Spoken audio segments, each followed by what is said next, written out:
மதிய வேலை உணவை பின் மீண்டுமாய் அனைவரும் வந்திருக்கிறீர்கள். உங்கள் அனைவரும் இனிமைப்படுத்தி அடுத்த நிகழ்வை ஆரம்பிக்கும் முகமாக மீண்டுமாய் பரிதோம ஆலய குழு பாடகர் குழுவினர் ஒரு விசேட பாடல் வழங்கப்பட உள்ளது. பாடகர் குழுவை நான் அன்புடன் மேடைக்கு அழைக்கின்றேன்.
அருமையான ஒரு பாடல்.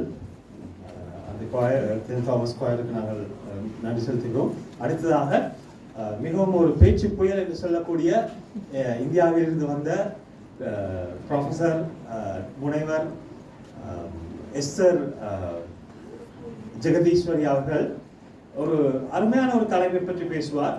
இப்போ அநேக பேருக்கு தமிழ் இலக்கியம் ஒரு கிட்டத்தட்ட 2000-3000 வருட வரலாற்றை கொண்டது. தமிழ் இலக்கியத்தில் என்ன இருக்கு, எப்படி ஆரம்பமாச்சு, என்னென்ன காலப்பகுதிகள் இருக்கு, என்னென்ன சங்கங்கள், என்னென்ன திருப்பங்கள் தமிழ் இலக்கியத்தில் ஏற்பட்டது, இப்படி பல விஷயங்கள்